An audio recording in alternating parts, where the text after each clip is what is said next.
Mesdames et messieurs, nous avons vu l'engouement des acteurs politiques malgaches à poser leur signature, leur paraphe sur la feuille de route. Cela prouve que le peuple malgache a envie fortement de sortir de la crise.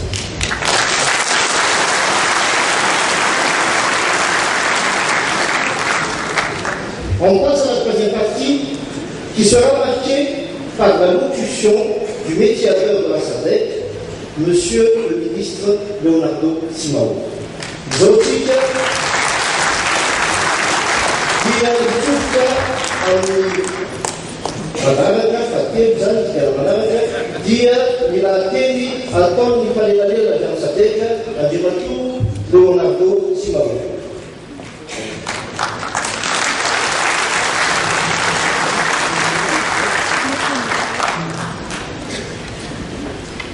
Excellences, Mesdames et Messieurs, c'est un grand honneur pour moi de prendre la parole à l'issue de cette cérémonie de parafage pour nous adresser quelques mots,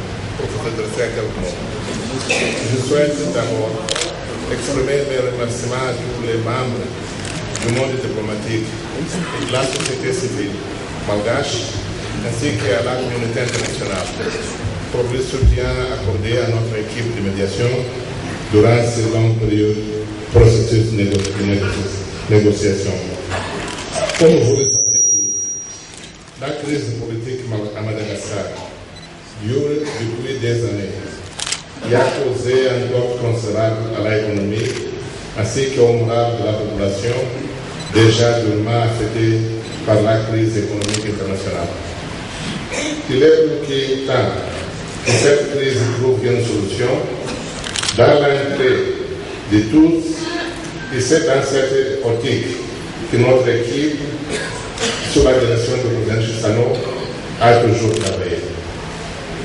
Nous estimons avoir franchi une étape importante aujourd'hui par les paraphage de cette feuille de route à l'issue des négociations parfois difficiles.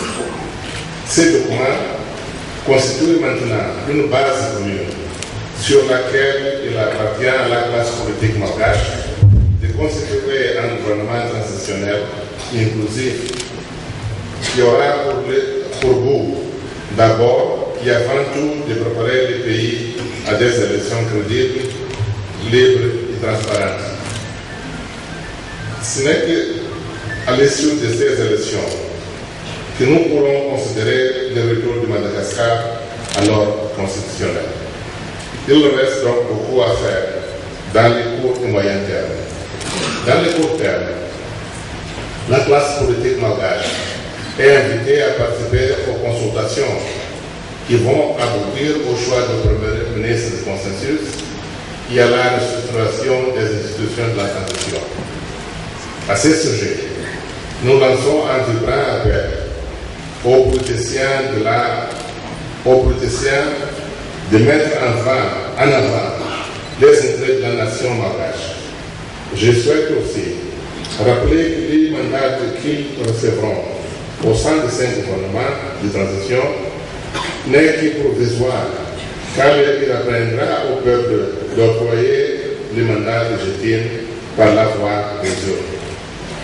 Nous souhaitons que cette transition permettre la mise en place des institutions fondamentales pour la traduction pratique des objectifs préconisés dans la feuille de route, tels que la réforme de la CENI, le Parlement de transition, la création du Conseil de la réconciliation malagasy, parmi d'autres. Ces institutions vont élargir l'espace de participation démocratique des forces politiques et des citoyens dans les processus permanents de recherche des solutions qui affectent le pays. En particulier, l'adoption des lois nécessaires pour le bon déroulement des élections est une tâche primordiale de la transition. Nous appelons aussi au sein de la communauté internationale dans cet effort. Nous osons souhaiter que les institutions à configurer durant cette transition puissent constituer un premier pas dans l'élaboration des solutions pour combattre les phénomènes cycliques des crises post-électoraux à Madagascar. Nous souhaitons vivement que les forces politiques qui encore hésitent à se rejoindre au processus en marche reconsidèrent leur position. Je tiens à les rappeler que rien n'est parfait en politique. Des stands de tolérance mutuelle et de compromis tenant compte des intérêts du peuple demeurent toujours des règles fondamentales pour guider l'action des politiques dans la société. Madagascar a l'espace et un énorme potentiel de développement, capable de donner à chacun de ses filles et fils un niveau de vie décent. Le principal défi pour atteindre cet objectif, c'est la modernisation de la vie politique nationale. La feuille de route qui vient d'être paraphrasée et soutenue aspire à être une contribution conjointe de la région de la SADC et de la communauté internationale en général dans cette direction. Il sera vraiment regrettable si cette opportunité d'ouvrir un nouveau chapitre dans la vie politique malgache est perdue à cause des raisons moins claires.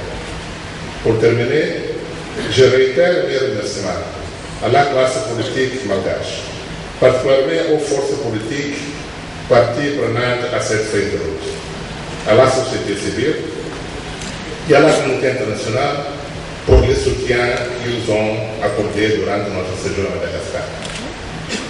Last but not least, je remercie très sincèrement tout et à chacun de mes collègues d'équipe pour les valables contributions.